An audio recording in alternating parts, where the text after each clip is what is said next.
اور اعلیٰ کامیابی حاصل کی جا سکتی ہے. کیونکہ ہمارے سماج میں کوئی سمجھانے والا نہیں, سمجھانے والا ہے تو کوئی سمجھنے والا نہیں, اور سب کے دماغ میں بھوسا بھرا ہوا ہے, سب کے دماغ میں گھمنڈ بھرا ہوا ہے. نہ آخرت کی طلب ہے اور نہ دنیا میں اچھی زندگی گزارنے کی طلب ہے. حضور نے کیا کہا؟ طاقتور صحت مند مومن اللہ کو پسند ہے. اس لیے کہ دوست پڑوسی کو مارو, رشتہ دار کو کاٹو نہیں, اس لیے کہ صحت مند جو رہے گا وہ عرفات سے چل کے مکہ تک, مکہ سے چل کے عرفات تک پیدل حج کرے گا, اور جو پیدل حج کرے گا ہر قدم کے بدلے میں 6 کروڑ نیکیاں اس کے نام اعمال میں لکھی جائے گی.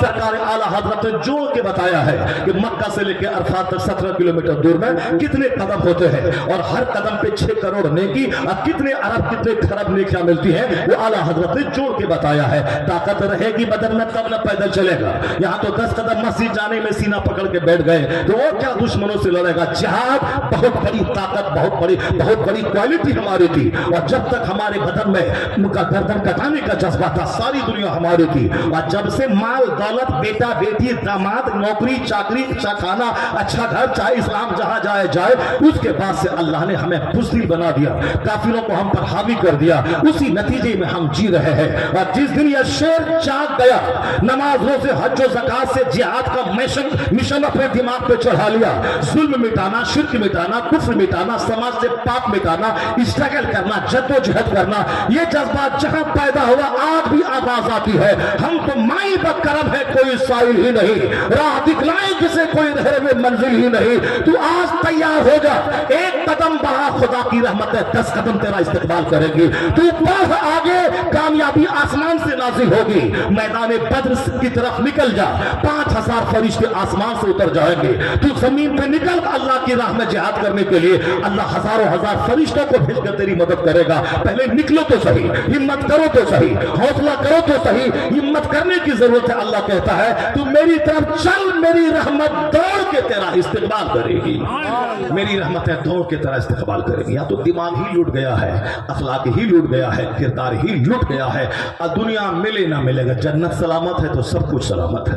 دنیا ملے نہ ملے, ایمان سلامت ہے تو ہم سے بڑا دھنوان کوئی نہیں ہے. قرآن پاک میں اسی ٹاپک پہ زیادہ زور دیا گیا ہے. کیا کہا اللہ نے؟ آخرت کی ساری بھلائیاں متقی کے لیے ہے. والذین اتقوا فوقہم یوم القیامہ. یہ کافر تم پہ ہنستے ہیں, صرف تم صبر کرنا اور تقوی کی زندگی بسر کرنا, یعنی اپنے آپ کو گناہوں سے بچانا. ایسا نہیں کہ کمانے کا موقع نہیں ملا اس لیے ہم نے نہیں کمایا. کمانے کا موقع ملے اس کے بعد بھی حرام کمائی چھوڑ دے, یہ ہے بہادری, یہ ہے بہادری. کمانے کا موقع نہیں ملا, نہیں ہم نہیں کھاتے ہیں حرام. یہاں موقع ملا جہاں ہپ ہپ کھانے لگے اس کو. موقع ہے کہ کروڑوں روپے کا جھوٹ بول کے کمایا جا سکتا ہو, تو سچ بول کر 1 روپیہ کمانا اور جھوٹ کے کروڑوں روپے سے بہتر سمجھنے والا, یہ ہے بہادر. یہی پیغام غوث پاک نے دیا تھا. 40 سکے سونے کے ڈکیتوں کے سامنے ظاہر کر دیے. ڈکیتوں نے بولا کہ اگر جھوٹ بولا ہوتا تو ہم ڈھونڈنے کے بعد بھی یہ سکہ نہیں نکال پاتے. غوث اعظم کا تیور اس کو سمجھایا, 40 سکوں کی کیا حیثیت ہے جس کی خاطر میں جھوٹ بولوں. 40 پہاڑ بھی گولڈ کا کوئی دے دے اور کہے جھوٹ بولو یہ تجھ کو مل جائے گا. غوث اعظم کا تیور ان ڈکیتوں کو سمجھایا تھا کہ 40 پہاڑ سونے پہ تھوک دیا جائے گا, اپنی زبان کو جھوٹ سے بچا لیا جائے گا. یہ ہے ہمارے بزرگوں کا کریکٹر. گئے ایک گاؤں میں حج کے لیے جاج سفر کر رہے تھے. یہ گاؤں میں قیام ہوا, سب سے غریب ترین آدمی کے گھر غوث اعظم قیام پذیر ہوئے. علاقے کے سارے مالدار مریدوں کو خبر ہوئی, سب نے ہاتھی گھوڑا مال لے کے سب آ گئے. اس غریب کا گھر مال کے تحفے کے مال سے بھر گیا. لوگوں نے سوچا کہ اب اس کو بورا میں پیک کر کے لے کے جائیں گے, مگر میرا غوث ایک سوئی تک نہیں لیا, سارا سامان چھوڑ کے آگے کی طرف چلے گئے. اس غریب جس کے گھر میں ٹھہرے تھے سارا مال ان کو گفٹ کر دیا. جب واپس آئے تو گاؤں کا سب سے غریب آدمی تھا وہ جس کے گھر میں آپ قیام پذیر تھے, لیکن جب واپس آئے تو گاؤں کا سب سے بڑا مالدار ترین شخص ہو چکا تھا وہ جس کے گھر میں آپ قیام پذیر ہوئے. یہ ہے کہ دنیا باہر رہے, دنیا دل میں نہ رہے, اور یہاں ہپ ہپ کر کے کھانا, جھوٹ بولیں, چاہے جوا کھیلیں, چاہے سود کھائیں, جیسے بھی ہو دنیا چاہیے. آج کل عورتوں میں بھی بہت ہوس ہے مال کمانے کی. یہ گروپ چلانا, سود کا گروپ چلانا, اجنبی مردوں سے باتیں کرنا, اجنبی مردوں سے مسکرانا. شوہر دلی پنجاب میں ہے, وہ اجنبی مرد بولا اس مہینے کی قسط ہم بھر دیتے ہیں, وہ بھر دیا. محبت پیدا ہوئی, آنکھ ملی, پھر وہ رہو تم پنجاب میں ریڈی چلاؤ, یہاں تیری